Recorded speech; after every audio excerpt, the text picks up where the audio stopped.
this, to assume the worst, to always prepare for the worst. When I go into the gym and I'm going to MMA, if I'm going to Krav Maga, whatever I'm doing, I'm not doing it for the movements. I'm saying in my mind, somebody's attacking me. I need to be able to defend it. So I'm doing it with reality. So when you are operating in business and you're thinking about intellectual property theft, think about everything that you do. Where do you leave your notes? What system are you using? What shares? What are you sharing your password with? Who else has access to your accounts? What is your compartmentalization strategy? See, the thing about compartmentalization is when you implement it correctly, it doesn't feel like you're hiding anything. Because when I work for the three-letter intelligence agencies, one thing that I learned is this. When you are given a certain level of access, you stop looking for higher levels because you believe that the level that you're on is sufficient. When you do the same thing in business, when you share with people, listen, this is what, you don't say this is the level you're on, but hey, I'm sharing this with you, but you are communicating with a certain level of communication and compartmentalization to illuminate not only to yourself, but to the other person that this is the operating platform you're on. You can give an agency access to this level of information, but it's never your secrets. And that requires time. That requires time on target to say, you know what, before I start communicating with my business partner or bring in a business partner and you figure out that they don't align with you, it doesn't matter. You are able to cut them off at the breaks when you understand that, listen, I've only given you enough for you to be dangerous in your playing field. You know the how, but you don't know the what. You don't know the materials. You don't know who I source through. You don't know. You have to have your secrets. Is that making sense? Yes, sir. It really, Yes. you have to have your secrets. And one of the biggest secrets that I leverage in the back is law. When I understand the law of how certain things are going to be regulated, when I understand how I'm going to implement a certain product or how I'm going to implement a certain technology in a certain discipline or business silo or different organization, the law is what guided my secrets. I'm going to align this pattern of life or this kind of technology to work within this sector based off of the law that's going to be giving access and agency or grants to this kind of technology, but nobody else is going to know that. I just need you to work on making sure that this AI works with this and this and this. When you give people that funnel vision and make them feel important, and here's a secret to manipulation that is going to sound horrible, but it's the truth. One of the biggest things that you can do when you're working is to really give genuine energy of trust, faith, and applause to those on your team. Keep them in a position where they feel dopaminergically attached to you because you are giving them the energy that shows that they are valued. When they are valued, when people are valued and they're in that happy space, what happens? They get complacent. They get complacent with the energetic vibration and resonation that they're at. So they're not seeking for other layers. Most devious characters, they're devious because they've been hurt, damaged, or they're coming from a place of lack. And when they're coming from a place of lack, they're seeking out other things. The way that you stop those leeches is you feed the leeches with positivity, love, and light, with a little bit of manipulation on the other hand. But manipulation is not necessarily a negative word. That makes sense? Yes, sir. Yes, sir. And it's interesting to me because that's how I move. Mm. And like the person that's trying to steal this idea from me is the former CFO of a big company like Mastercard. And so he, I gave him every opportunity. I educated him in the cryptocurrency space and the digital asset space, and I made all these connections and everything. Put him as the face of the company. And I was doing that exact tactic, and unfortunately, he had his own. He had his own. So, Was your relationship to, or was it restricted to any contractual obligations? see, that's the thing. I protected myself by not signing any contractual obligations with co-founders, right? We don't have any board, resolutions, anything. No shares have been issued. I did that on purpose because I've had this happen in situations before, with the same product. So that's how I basically, like how you said, the law, right? I never signed that intellectual property to this entity, right? It was created a year before the entity was created. So because I didn't sign any agreement to signing over that IP to that entity, he has no claims. That company has no claims to it, But now I have to go through the whole legal process to create a new entity, make sure everything's papered up right, and then create a whole new the founding team and all this stuff. That's beautiful, though. Protecting myself from him. You know why? You know why that's beautiful, my friend. For you, it feels painful right now, but you know why it's beautiful? Yeah. You know why? Because the more you're able to do it over and start from scratch and do it over and start from scratch and do it over and start from scratch, and you start to learn how people really work and you see the devious natures of human beings, you start to move in a different capacity. Your confidence starts to move first versus your need for associations. The thing I'm listening to right now from you is this man has something that's valuable. Hopefully he has, or she, or hopefully you have done your patents, your international patents, you've locked down your patents. Don't answer that because nobody's asking, we don't have any NDAs, right? Because you have to do less is more in this conversation. Hopefully they've locked down their patents. Hopefully they've locked that patent to a valuation that they can start to create things on their own brand. And everybody that they're bringing in should just be engines for them to be spreadable, to make it more sociable to a larger network of people. And when you do it that way from a compartmentalization perspective, you start to see that, oh, it's a mindset shift. Because once you start doing it over, you're going to start seeing, you're going to see what I'm about to say. Oh, I'm just leveraging these people. Because that's exactly what they were doing to you. They were trying to leverage you, but you were smart enough to move fast in a situation where you can lock in that leak. So you're going to start looking at people leverageable assets. That's not a negative thing. In business, if you have a goal to be free, if you have a goal to change the world, you're going to have to understand what things you're going to have to leverage. I'm not saying step on, leverage to get where you need to go. And sometimes leverage requires a little bit of shadow work. Does that make sense? Yes, sir. Yes, sir. Thank you. You're welcome, man. Much. Yes, sir. You gotta be able to go into the depths of hell and the depths of insanity to reach that place of centeredness where you want to be. And what does that mean? Really quick before you go. In business, you have to have the ability to be that asshole. You have to be the person, not externally. You have to think into the depths of hell. Where is this person going to bring their negativity from if they were to turn on the other side, if that person was to be compromised? That's not a perpetual state of thought. It's I'm going to create compartmentalization zones so that people can't break into that level. Does that make sense? Yes, sir. Yes, sir. Gotta be healthy. It's like a healthy selfishness, you know? No, I do know. And listen, nobody that's free independently that has wealth. And when I say rich or wealth, I'm not talking about a number. I'm saying freedom. Do you have the ability to wake up when you want to do what you need to do when you want? What kind of freedom do you have with your time? When you have freedom, here's one thing that you have to understand. Your time, your energy, and your focus is more important than every distraction that people want to take from you. Hey, can you listen to this pitch? Hey, are you an asshole? Hey, why aren't you listening to me? What about me? Why don't you listen to the little people? I get that all the time, right? And I say to myself, you want my attention because you haven't figured out how to maintain your own discipline and stay in your own center. You want to take some of my energy to see if you can try to create what I got and use it to get better. That's only vampiric energy. I don't have time for it. Fuck that shit. Peace out. Thank you. No, seriously, that's exactly how it is. You know, the vampire energy where they're just trying to suck all the value out of somebody, and then try to give the minimum. And that's the problem that I was having. A person with such a great brand that they come from, such a person that has such influence, to really not put in their all into something that they're trying to steal. They'd rather steal it than to make a company successful. I think that's definitely somebody's a vampire, In the Tao Te Ching, the Book of Changes, I don't know if you've heard of it, but by Lao Tzu, it's an ancient book.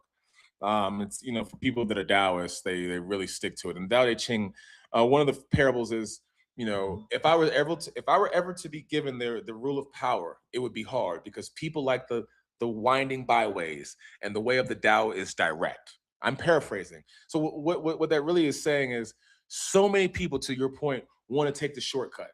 They want to go around the elbow to get to the ankles just so they can get to the gold. But just like that famous parable, he wanted to get to the secret so fast. He put the wings on, he put the wax on the feathers, and he flew towards the sun to figure out the secret of the sun. And what happened? He fell out the sky because he was moving too fast. Everybody moves too fast to the secrets when they don't understand that the secret is not a destination, it's a motherfucking journey. And when you get the formula of the value of the journey secret, you start to have another level of intellectual property that nobody can steal from you because they're all vampires. And when you start to look at them that way, they start to either be, okay, that's the compartmentalization, I'm gonna place them in right there. And then the people that are of the light will slowly start to present themselves because they're gonna change their demeanor as they engage with you. They're not gonna speak with blood in their throat. They're not gonna speak with lust in their eyes for the things that you have. Oh yeah, I look forward to that BMW and the Maserati and the...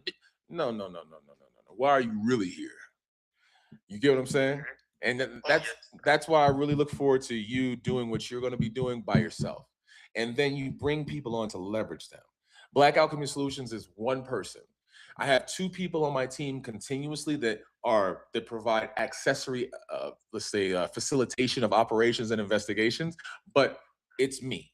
Meaning, if any point in time, if there's a contract that I need to do on my own, if like right now, I'm in a limbo with a client right now, they're saying, "Hey, we really want you. We want you," and I'm saying, like, "Hello, I'm in the middle of a lease. I'm having a wonderful time in the Caribbean. You want me?" And they're like, "Well, we'll pay you." And I'm like, "Okay, well." And here's what I'm saying. I said to myself, just give me a bit of an example.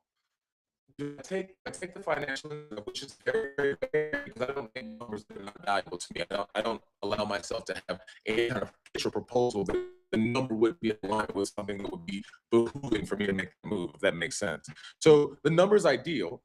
And then I say to myself, is it my ego for not wanting to do it myself, or do I want to mature the team? And then I have to go back to the roots. You built this on your back. You can scale it out, but the client's asking for you directly. They're paying you 10 times more than what you're asking for just for you to do it. Why would you even throw and consider that into the trash? When you have that kind of intellectual value, when you have that kind of process value, when you are the process owner of a certain thing that you're running, that valuation can start to exponentially multiply based off of people just wanting you. Does that make sense? Yes, sir. Yes, sir. Did that give you any insight? 100%. It's like I really have to start studying, how to create the product, like how the product really works, in the back end, doing the programming, like learning a lot of other things so I could be more independent, right? Instead of me really like putting the future of my product and the solution, in the hands of other creators, right? So, you have a mother? Yeah. Yes, sir. All right. So I'm gonna say something that's gonna really resonate with you. The only person that really wants you to win is your mother and your father. Sometimes just your mother, right? The only person that truly wants you to win in life, other than yourself. No CFO, no cousin, no person that you hire really wants you to win. Deep down, this is not a pessimistic view that I want you to have or adopt to the way you live your life. What I want you to understand is your mother's the only one that wants you to win. So if that's the secret, then knowing that you have the power, that you can sit down and start to isolate and compartmentalize all of the things that are of value in your organization so that you can understand how to create different processes that spawn off. So that in the event that needs to be given to other people, it's you that's still at the center of it. Your mother's the person I want you to win, bro. Thank you. All right, brother. You have a good one. Namaste. All right. God bless you. God bless you. All right. That was a good one. I love these conversations. That was a good conversation. All right, so it looked like we have somebody else. Oh, what's going on, Full Mental Alchemist? How we doing, man? Bring you up on stage. Good to see you. Long time no see. All right, bring you up on stage, Full Mental Alchemist. Oh, there you are. What's going on, my friend? Grand Rising, man. Grand Rising, brother. How you doing? I'm doing fantastic. So how are you? It's been a minute. I've been doing the Gray Man project, brother. So I left about 2 months ago. I'm just gonna give you a background. I left my ID. I left, you know me, right? So I said, you know what? People need to know how to get free. So I left everything on the table, and I walked across a few borders, and now I'm in another country, in a few other countries, and I'm really videotaping how to live independently of a system. And in between those things, I'm understanding different parts of my life. So yeah, living free. Living that spa life. That is in part in alignment with that. And I've been trying to reach out to Trema to talk about this, but I'll just give you the general premise. Come on. We're just gonna say that we are talking about the journey. Mm-hmm. I put that on in writing for the most part. Love the incredible adventures that happened to me, including us meeting, etc., etc. Mm-hmm. Right. Long story short, it accumulates to an entire season for a show, right? And it got to the point where someone is interested in the show, has been interested in the show, but it's like now I got an entire season, I got pilot, everything, right? So it's about 80% finished cooking, right? And I'm at the point where I'm looking to negotiate that into some type of revenue.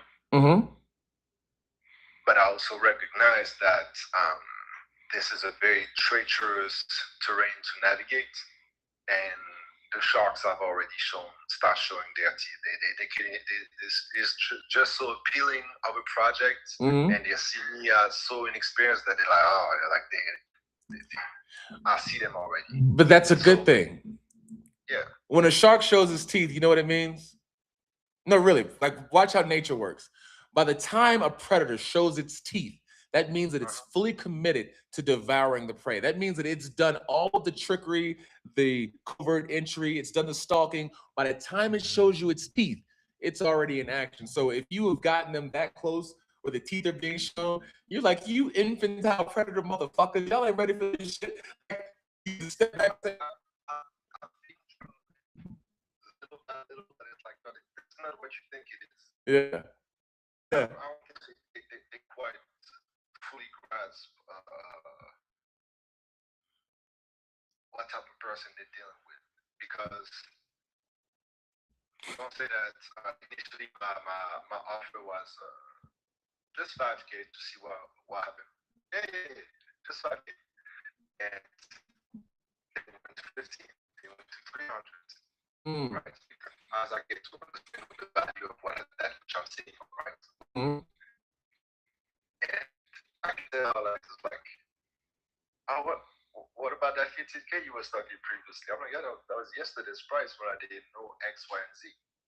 You know what I'm saying? But now you tell that by that question that you're not looking for the best interest, you're looking for the best price. Yeah. So I'm like, all right, cool, no problem.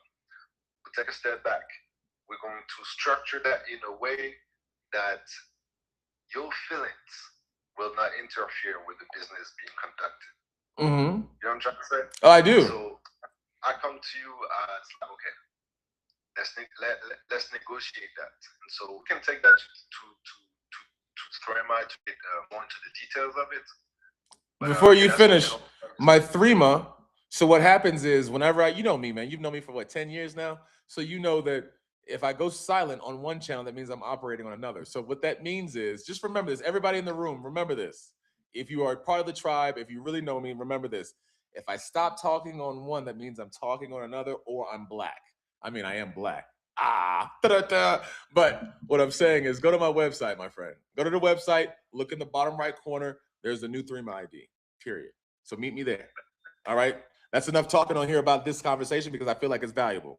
Okay? Yep. But yeah, great synchronicity on how I jumped in the conversation is really about like those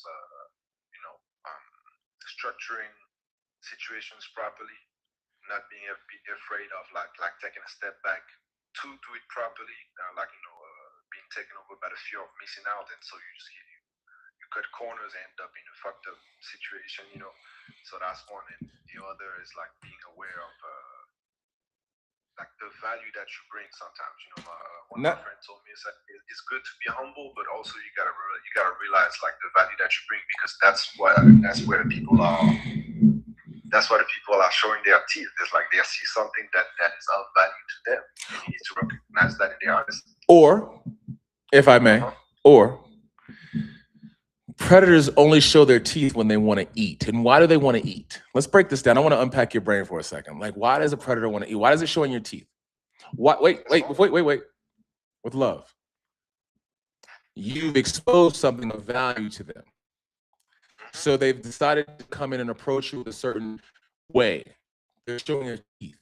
That means, like in the streets, you've heard the term, your nose is open. That means they're hungry. And when somebody's hungry, they start moving in ways that shows their reptilian brain instead of their neomammalic brain.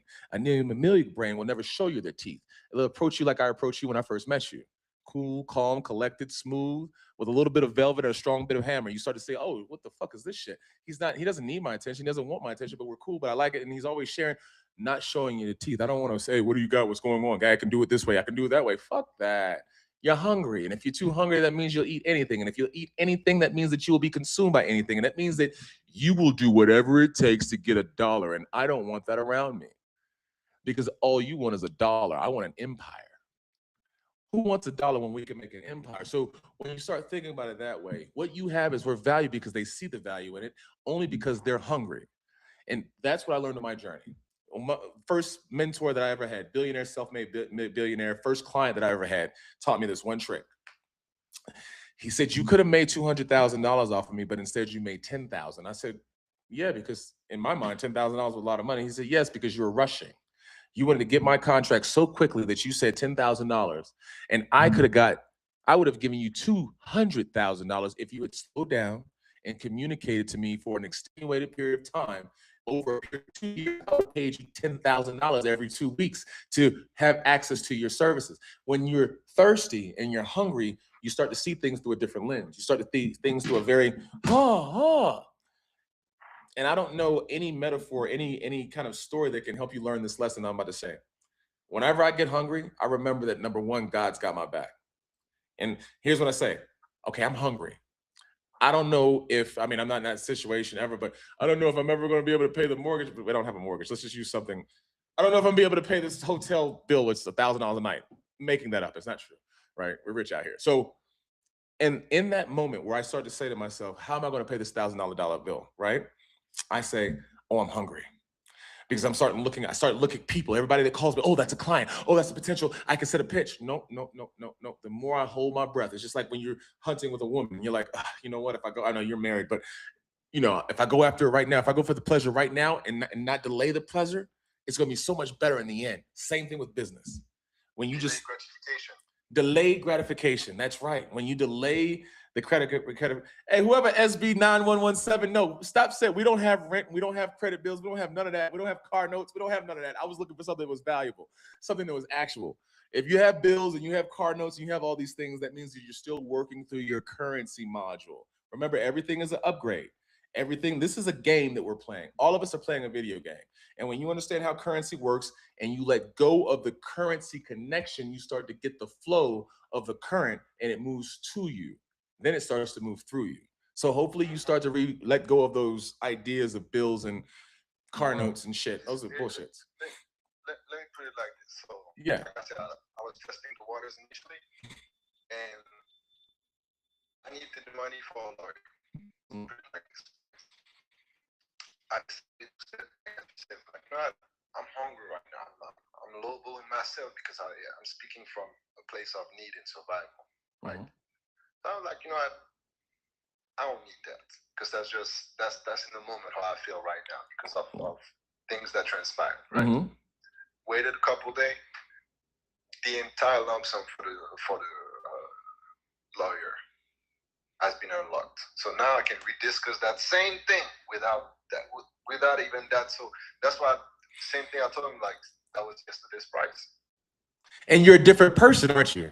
Like when you get unlocked to that valuation, you get a different mindset. You're a different person. Yesterday's price, that's a different person. When you're able to say that, when you look at somebody, it's like, that was yesterday's price. And you don't blink, you don't flinch. You're like, no. I see what you thought. You know what I mean? That's a different mindset. That's transformative. And I wish not only you, but I wish more people, especially the people in this room, start to get that where you are right now is a mindset. And think of yourself as having what you want so that you start making the deals and negotiations as if you already have them so that you have that power and confidence. When you're hungry, you make hungry decisions. And hungry people, just like a woman, I'm just using this because I'm a man and you know, whatever, masculine, feminine. Just like a woman, when a woman knows that you're after her, she's going to change her whole, and she thinks, but when you start, you're like, listen, I'm good. When that guy was like, listen, I need the lawyer, you're thinking in the survival mode. I need the lawyer. Oh, I need that 10 bands. 10 bands ain't shit when you got it. When you got it, you're like, shit, now I want 100. I'm gonna drop like straight numbers and maybe that can resonate with whoever is doing any type of writing or like type of work like this, artistic work. But within those few days, it's a research. It's such a thing called WGA, right? Writers Guild of America, right? And so you can become a member. And when you become a member, the Writers Guild of America, in essence, act as a union for writers, meaning that it starts putting baseline prices for certain things. And a pilot episode, if it's picked up, a median price is $300K.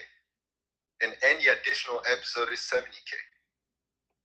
So that's the conversation. That's the piece of the conversation that I was able to add. That taking that step back allowed me to create enough space to meditate and get that download, that inspiration that allowed me to look for that and come back to the table and say, you know what?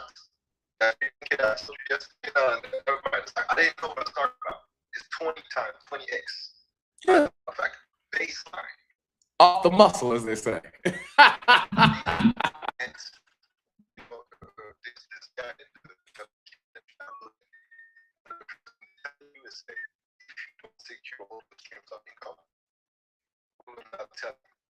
We will actively try to teach you about anything that you did not set for yourself. We'll not tell you. So do it right the first time. I hope y'all are paying attention, tribe. This is a valuable information. Very valuable information. You got to understand where your value is. When I'm negotiating, really quick, brother. When I'm negotiating, oh, you got to go? Go ahead. No, I was about to say, like, I don't want to, like,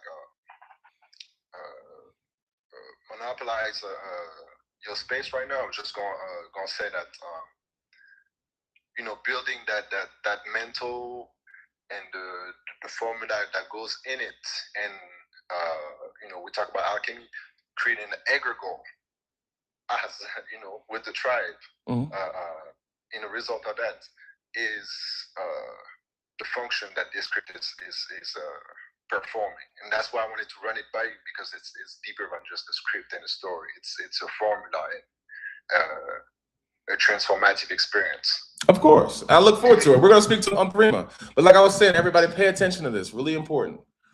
Nobody's gonna come and save you in a negotiation, and it may feel treacherous. What I'm about to say is, but pay attention. When I'm negotiating with a client, I'm coming in full predator mode. I'm looking at every avenue of value that I can take to make my own value from that situation. That is not negative. That's me knowing my value. Just like the Full Mental Alchemist just said, they're not going to tell you how much you're leaving on the table. Nobody is. You have to have that knowledge before you walk in. That makes sense? All right, brother. We'll talk on 3, my man. Good to see you. Peace. Namaste. All right, I love these conversations. Yes, Deanna, just tuned in on your lunch break. I'm back to the skiff in 15 minutes. Deanna, stop telling us where you are, man. We know you a top secret FBI, whatever you work for, working in the skiff. All right, does anybody else want to get on stage? How you doing, Samira? Peace and blessings, everybody. All makes sense. Yes, nobody's going to help you. Let me not make it sound so negative. In a negotiation, it's 2 people trying to make a advantageous position so people can get access to valuation that they know is there. So if you don't know that you have a value that you're leaving on the table because you're too thirsty and you're walking around with your nose open, like, I just want to be a part of the tribe. I want that record deal. Or, man, we're going to have to, you know, flip some nipples, and you're going to twerk a little bit, and you're going to have the likeness in your agency, and we're going to have access to your AI. And you're like, I don't care. I just want to have $1 million and be, you're going to lose every time. If you want to make it into the tribe space 88 jam, you need to pass buzz. That's how that works. I love the innovator. I appreciate that as well. I'm glad that people are getting value. Does anybody else want to get on stage before I go? Does anybody want to have a conversation before I go? It was a wonderful conversation that we're having. I'm loving that people are actually getting insights about how to make better conscious decisions about their business.